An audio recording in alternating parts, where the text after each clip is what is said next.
చంచలం హి మనోకృష్ణ ప్రమాతి బలవత్రుడం తస్యాహం నిగ్రహం మన్యే వాయోరివ సుదుష్కరం. అనగా మనస్సు యొక్క స్వభావం గురించి అర్జునుడు శ్రీమద్ భగవద్గీతలో గీతాచార్యులైనటువంటి పరంపిత పరమాత్మతో ఇలా వర్ణిస్తున్నారు. హే పరంపిత పరమాత్మ, ఈ మనస్సు చాలా చంచలమైన స్వభావం కలిగిందిగా అనిపిస్తుంది. ఈ మనస్సు చాలా అల్లకల్లోలంగా ఉంది, మూర్ఖపు పట్టుదల కలిగిందిగా ఉంది.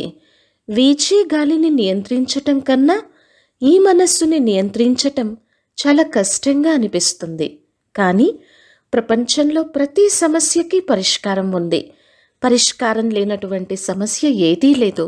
అలాగే మనస్సుతో కూడా మనం చాలా ప్రేమతో మాట్లాడుతూ, అనగా ప్రస్తుతం యొక్క సైకాలజీ భాషలో చెప్పాలి అంటే పాజిటివ్ సెల్ఫ్ టాక్ చేస్తూ, దాన్ని ఎప్పుడు చెక్ చేస్తూ, జ్ఞానము, యోగము, వైరాగ్యము, వివేకము, భగవత్ నామస్మరణ, భగవత్ భక్తితో ఈ మనస్సుని మన స్వాధీనంలోకి, అనగా మన అదుపులోకి తీసుకొని రావచ్చు. అయితే మనస్సు చాలా చంచలమైన స్వభావం కలిగింది కావడం వలన దానిని కోతితో పోల్చటం అయినది. కానీ ఈరోజు ఈ మనస్సుని మదపుటేనుగుతో మనం పోల్చటం అవుతుంది. ఎందుకంటే ఏనుగు ఎంతో బలశాలి కలిగినటువంటి జీవి. ఏనుగు అంత బలశాలి ఇంకొకటి లేదు అనటంలో కూడా అతిశయోక్తి లేదేమో. అందుకని విఘ్నేశ్వరుడికి కూడా ఏనుగు ముఖం, గజముఖాన్ని పెట్టడం అవుతుంది. పెట్టి నీ అంత సుముఖుహ, నీ అంత అందమైనటువంటి వారు ఇంకొకరు లేరు అని గజం అని కాకుండా విఘ్నేశ్వరుడిని సుముఖ అనగా నీ ముఖం చూడడం వలన ఐశ్వర్యాలు, అన్ని విఘ్నాలు తొలగిపోయి నిర్విఘ్నమైనటువంటి జీవితం కలుగుతుంది అని దాని అర్థం అన్నమాట. అలాగే కొడితే ఏనుగు కుంభస్థలాన్నే కొట్టాలి అని అంటారు. లక్ష్మీ స్థానం, ఏనుగు యొక్క కుంభస్థలాన్ని లక్ష్మీ స్థానంతో పోలుస్తారు. లక్ష్మీదేవి పక్కన కూడా చూపిస్తూ గజలక్ష్మిగా ఆమెను వర్ణించటం అవుతుంది. అలా ఏనుగుకు ఇంత మహత్వం ఉంది. అయితే ఏనుగు ఎంత బలశాలినో మనస్సు కూడా అంతే బలమైనది. మనస్సులో కూడా అంతే అపారమైన శక్తి కలిగి ఉంది. కానీ మనస్సులో ఉన్నటువంటి శక్తిని ఎలా ఉపయోగించుకోవాలో ఆ విధి లేదా టెక్నిక్ మనకు తెలియాలి. లేదు అంటే మనస్సుకున్నటువంటి అన్ని శక్తులు నిర్వీర్యమైపోతాయి. ఏదైనా కష్టం కలిగినా, దుఃఖం కలిగినా, ఆపద కలిగినా దాన్ని ఎదుర్కొని నిలబడగలిగినటువంటి శక్తి మన మనస్సుకి ఉంది. అలాగే మన మనస్సు మన మాట వినేలా చేసుకొని సన్మార్గంలో నడుస్తూ జ్ఞాన యోగాలతో మనస్సుని మనం బాగా ట్యూన్ చేస్తే ఆ దైవాన్ని, దైవం యొక్క అనుగ్రహాన్ని పొందొచ్చు.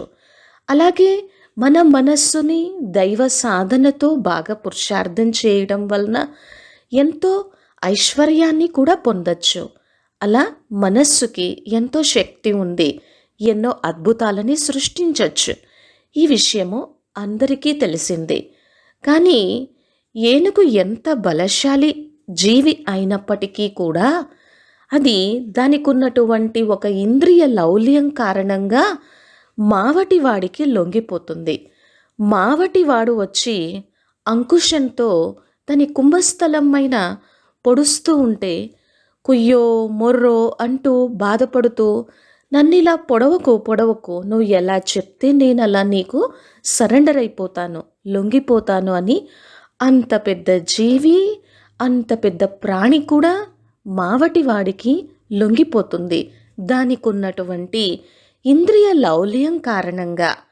అలాగే ఎంత బలమైనదైనప్పటికీ, అపారమైన శక్తి ఉన్నప్పటికీ, దైవాన్ని పొందగలిగిన శక్తి ఉన్నప్పటికీ, దేవాత్మగా అయ్యేటువంటి శక్తి మన మనస్సుకి ఉన్నప్పటికీ, ఈ మనస్సు కూడా ఈరోజు ఎన్నో వికారాలకి, ఎన్నో బలహీనతలకి, ఎన్నో చెడు ఆలోచనలకి, ఎన్నో రకాల కంఫర్ట్ జోన్స్కి, ఎన్నో రకాల ఎడిక్షన్స్కి ఇది కూడా ప్రభావితం అయిపోయి నేనేమి చెయ్యలేను అని ఒక బలహీనమైనదిగా, అసమర్థమైనదిగా భావిస్తూ ఉంది.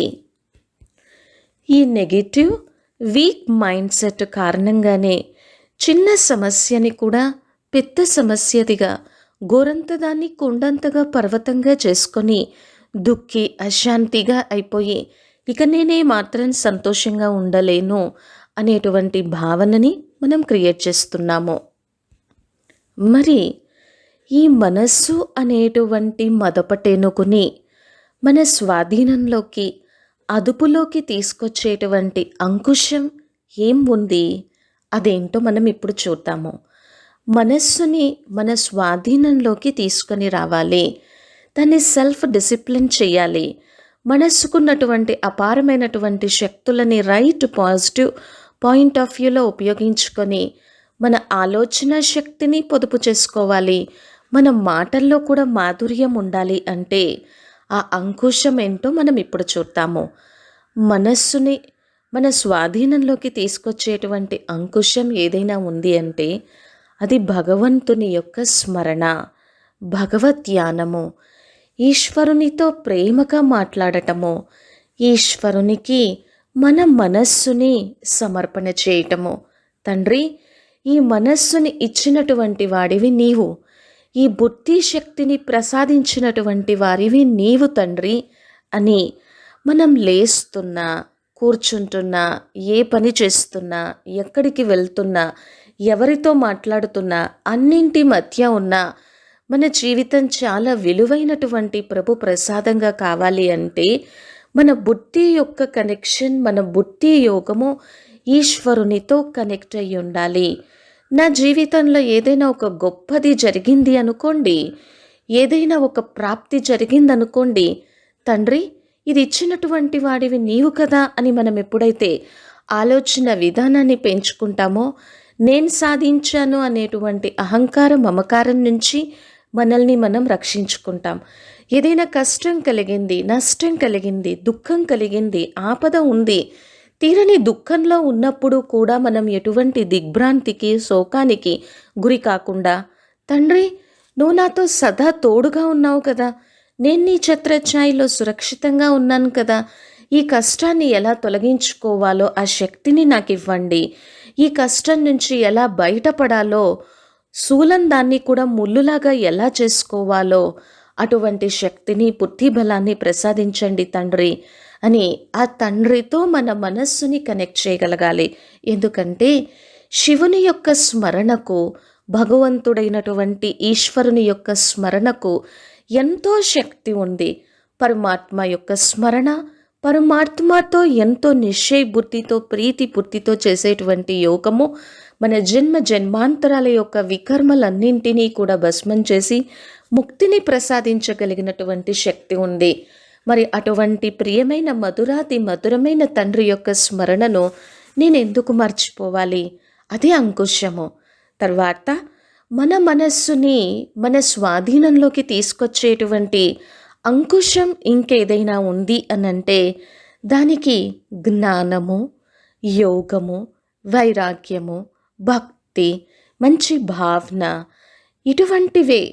ఎందుకంటే జ్ఞానము అంత పవిత్రమైనటువంటిది ఇంకొకటి లేదు. జ్ఞానము ద్వారా, శ్రద్ధ ద్వారా, నిశ్చయ బుద్ధి ద్వారా ఈ లోకంలోనూ మనం సుఖంగా ఉండొచ్చు. మనస్సుని పవిత్రంగా చేసుకుని పరమాత్మతో కనెక్ట్ చేయడం వలన వైకుంఠంలోనూ కూడా సుఖంగా ఉండొచ్చు. అటువంటి శక్తి జ్ఞాన యోగాలకి ఉంది.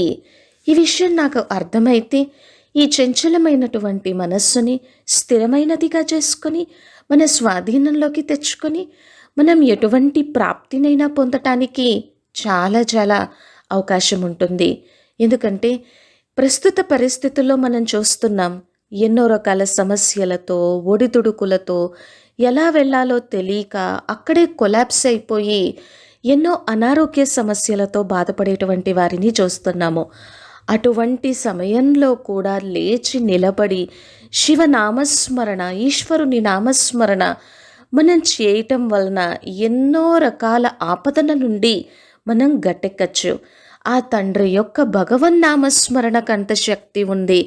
తండ్రి ఉన్నాడు, నీవే నాకు శరణము, నీవే నాకు ఆశ్రయము అని నమ్మితే ఎటువంటి కష్టాన్నైనా ఆపదనైనా తొలగించగలిగినటువంటి శక్తి, దాని నుంచి ఎలా బయటపడాలో ఈశ్వరుని యొక్క స్మరణ ద్వారా మన మనస్సుకు అటువంటి టచింగ్ కలుగుతుంది. అటువంటిది ఈ మనస్సు. అయితే రోజు పరమాత్మ యొక్క స్మరణ మనము ప్రేమతో చేయడం వలన, మన మనస్సుని మన బుద్ధిని ఈశ్వరునితో కనెక్ట్ చేయడం వలన ఫస్ట్ మన జీవితంలో ఎటువంటి అద్భుతం జరుగుతుంది అంటే, మనం కొన్నిసార్లు దుఃఖానికి వశమైపోతాం. దాని నుంచి ఎలా బయటపడాలో తెలీదు. సోమరితనము, బద్ధకము, ఇటువంటి నెగిటివ్ ట్రైట్స్కి వశమైపోతాం. దాని నుంచి ఎలా బయటపడాలో తెలీదు. కొన్నిసార్లు నిరుత్సాహపడిపోతాము, నిరాశకు లోనైపోతాము, బలహీనమైపోతాము.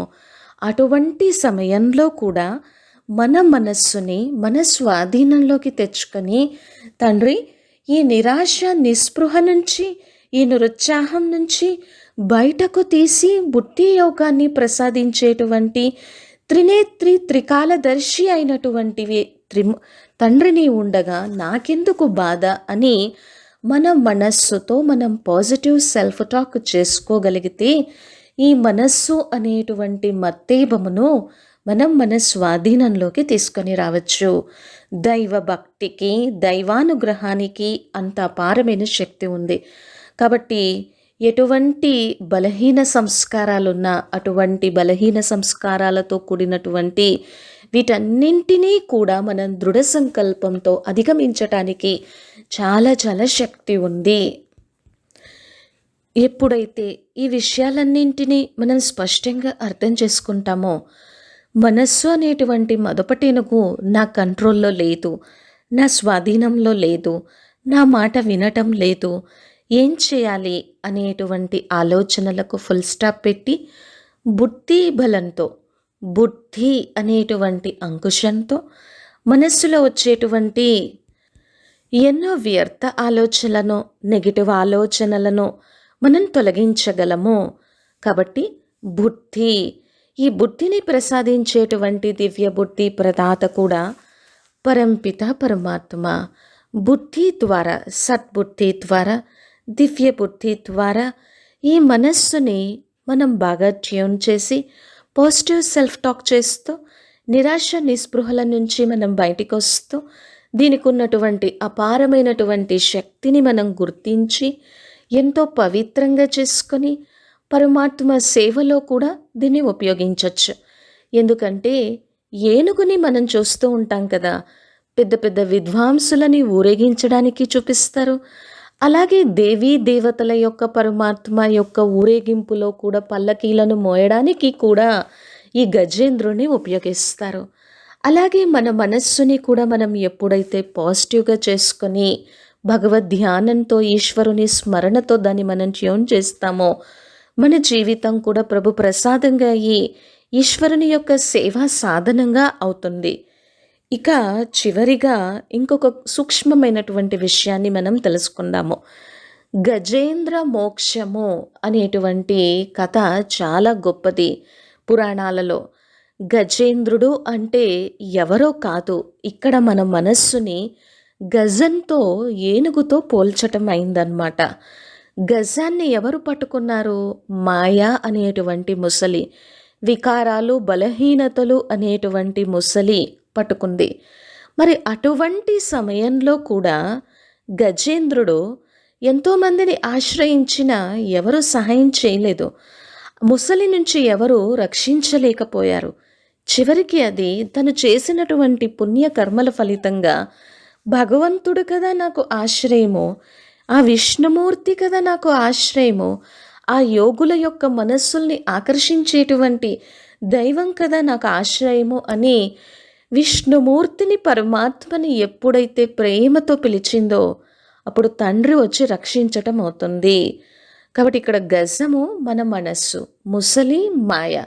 సో ఈ మాయా ముసలి నుంచి, ఈ బలహీనతల ఊబి నుంచి మనల్ని మనం రక్షించుకొని మనం కూడా మోక్షాన్ని పొంది ఈ మనస్సుని దైవంగా మలుచుకోవాలి అంటే మన మనస్సులో కూడా అన్ని సమస్యల నుంచి గట్టెక్కడానికి, అన్ని బలహీనతలను భస్మం చేయడానికి అతి గొప్ప సాధనంగా మనం కూడా ఆ ఈశ్వరుని స్మరణను, ఈశ్వరుని యొక్క శక్తిని నిరంతరం మనం సాధన చేయగలిగితే ఈ జీవితం నిజంగా ప్రభు ప్రసాదం అవుతుంది. మనం ఎంతో ఆనందంగా ఉండగలము. ఓం శాంతి.